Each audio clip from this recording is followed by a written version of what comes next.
नमस्कार बंधुगण। आज आम देखा भारतीय गणतंत्र किपर विपदर अच्छी विपन्न होगा जाऊँगी। जो गणतंत्र विपद व विपन्न हो यार मुख्यतः तीनोटी कारण। प्रथम कारण हूँ नेता माने दायी, दुई जनता व लोक मैंने दायी, तीन गणमाध्यम दायी। आम गोटे गोटे आलोचना करवा। नेता माने किपर दायी हेले ना जो भारत स्वाधीनता होकर गणतंत्र चालू है प्रथम 10 वर्ष पर्यंत नेता माने सचोट रहिले। स्वाधीनता परवर्ती समर अवस्था से लोक भी एत सचोट थे, एत खराब नथिले, दुर्नीतिग्रस्त नथिले। धीरे धीरे नेता माने 10 वर्ष खंडे काम कला परे पावर उपभोग करी से बहुत जो सुख पाइले, इंद्रिय सुख पाइले, गोटे कथा कहुपे देहरे चर्बी लगिगला। से चर्बी सुख पाइबापी सब बेले किमती गादी में रही चेष्टा कले। तेणु धीरे धीरे 1960 मसीहा पर से भोटर मानक किछि गिफ्ट आकार पैसा पत्र बा किछि जिनस पत्र देवाक चेष्टा कले एवं भोटर मान ताहा पाइकरी खुशी हेले। तेणु आस्ते आस्ते भोटर मैंने भी गिफ्ट किसी ग्रहण कले। ये जिनसटा एभली भाव में बढ़ला जोटा कि 2000 मसीहा बा 2010 मसीहा पर्यंत बढ़ी बढ़ी चलला, दुर्नीति बढ़ी चलला, टंका दिया चलला, माने गुप्त भाव में दिगला। किंतु 2008-10 बेलू 8-9 मसीहा बेलू ओपनली टंका दिया नहीं चलला। से देखागला जे टंका देले जाए भोट पाइब ना लोक मैंने टंका देकर भोट किणा चेष्टा कले। ये भाव में जो होगा टंका देकर बर्तमान भोटर मान किणागला और पार्टी मैंने जितिले।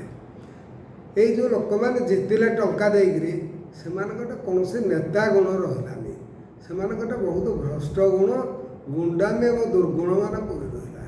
से यही उपाय गणतंत्र को दखल कले। गणतंत्र को दखल कर धीरे धीरे से नेता भितर जन जन लोक बलियान होकर व्यक्तितंत्र स्थापन करदे, जहाँफल आज लोक मैंने कहते मोदी या देले, नवीन या देले, वेस्ट बेंगल ममता या देले। अरे से कौन दौरान से पकेट आणिक दौरान सरकारी दौची। लोक मैंने भूली जाकर बर्तमान गणतंत्र को व्यक्तितंत्र में पहुँची सारे। यही भाव में नेता माने गणतंत्र को कलुषित कले। गणतंत्र जदि कलुषित होइछे बा नष्ट होगा जाऊे बा विलीन होगा जाऊे एथिपाई मुख्यतः नेता माने दायी। से भ्रष्ट हेले, से सचोट रहिले। बर्तमान देखा जनता किपर दायी। जनता भोट दवा कथा से बर्तमान टंका चाह रही। जो आड़े जीव से खाली टंका चाहूँ। मु 2009 मसीह इलेक्शन कंटेस्ट करी से किसी बाट बुलिली देखिली से लोक मैंने कहले जे आप जन पिछा 500 टका लेखे कि 400 टका लेखे दिंतु। आज लोक जन पिछा 5000 2000 एमती मागुथ्व। मु तो टंका देवाई जाऊनी, मु अंदाज करुँच जहाँ हो। तेणु जनता बर्तमान चाहूँचे जे पैसा दब ताको भोटा दबा कहीं ना से देखला नेता मैंने एमती खाईकि बहुत आराम रोच आम कि खाईजा। तेणु ये नेता मैंने कौन कले जे जनता को तो एमती खाली गोटे टंका भोट समय देले हेनी। सबुदिन दायिकी आमर गोटे गोणाणिया बा आमर बचस्कर मनोवृत्ति करईदबा। से किसी चाउल दबा, किसी गहम दबा, किसी कंट्रोल कार्ड दबा एमती कले। बर्तमान एमाने घोषणा करुँचे आम आसिले जो झील मैंने पढ़ुं वार्षिक गोटे 12,000 देवु, पुओ मानक 10,000 देवु, किए कहूँ महिला मानक आम 1,00,000 टका लेखे देवु। कौन पे दब से कौन करुचे तो काम कले देवु एक न कह खाली उफाड़िया आम देवु। तेणु लोकटा उफाड़िया खाइबा, जनता बर्तमान उफाड़िया खाइबार अभ्यस्त होगला। से आम करने चाहूनी, से खाली चाह बसुचे कि कौ उपाय रांपी बिदारी हो खाइबी। तेणु जो लोक गले से तड़ीकी प्रथम आमको किसी दब, कौन दब, कौन आणिच ये है गोटे कथा। आ द्वितीय उपाय हूँ खाद्यपेय से मद मांस भोजी भोजी एसबू देकर नष्ट कराऊे एवं परिवार को किसी टंका दिखाऊे। तेणु भोट को यही रकम खरीदी कराऊे। जदि खरीदी कराऊे एथर गणतंत्रटा रहा कौटे। हाँ से लोकटा अधिका भोट पाइছে कथा मु मानुचे सेटा बहुत धन आ पदवीमान लोक शक्तिशाली आ बहुत भ्रष्ट लोकटा से टंका देकर नोट देकर ये भाव बहुत अख्तियार करिछि से भारी बढ़िया लोक लोकप्रिय एटा बाजे कथा एटा हूँ लोक मानकर क्षय लोकनाशक से लोकप्रिय नुहे लोक क्षय बा लोकनाशक लोकटा से गणतंत्र को नाश करुचे जोटा 300-400 वर्ष लगिकी देश स्वाधीन होता एवं इंग्रेज मान तड़िया 200 वर्ष खंडे लगी जाइथिला जो थे आमर नेता माने एवं सारा भारतर आबाल वृद्ध वनिता गरीबठू भिखारीठू आरंभ कर धनी पर्यंत लगी तड़ी सेटा बर्तमान विपन्न होगा जाऊँगी जो गणतंत्रटा आम पाइले सेटा बर्तमान नष्ट हो जाऊँगी लोक मैंने बुझी पारना लोक कहते आम तो सुविधार अच्छे असुविधा कौन आमर किए कहीं कौन करुच्ची ये प्रकार प्रश्न बर्तमान यही जिते नेता और जनता हेले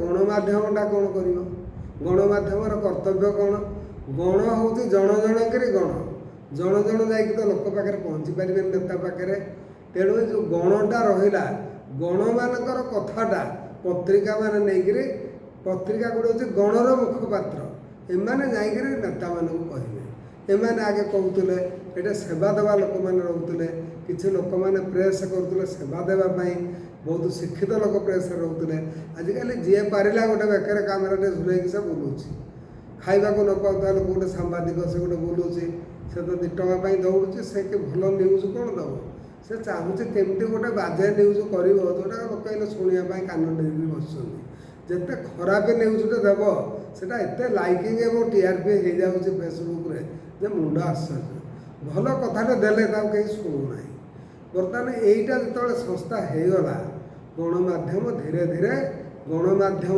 लाइन विच्युत है गणमाध्यम करप्ट होगला से आ ठीक रही सी टंका जुआड़े लेखा सियाड़े कि नीरव आपण देखु आम देश में गत 12 वर्ष धरिकी 10 वर्ष धरिकी सांबादिक सम्मिलन होनी राज्य में 20 वर्ष धरिकी सांबादिक सम्मिलन होनी गणमाध्यम पदटे लिखला सांबादिक सम्मिलन होनी बोली ये लिखुना लिखा को साहस ना विभिन्न कारण लिखुना कौन पे लिखुना एथुर कनक्लूजन कर किसी करप्ट मनी पाइक लिखुना पेड माध्यम से गालु करपारती कि कम जदि करूना कौन भाविक पड़ो ये भाव में गणमाध्यम ता कर्तव्य हर बसी से कम करूना जनता करूना गरीब अभाव हेतु नेता मान सुविधार रही खाइले एवं गणमाध्यम लास्टली जे कि सेवाई वृत्ति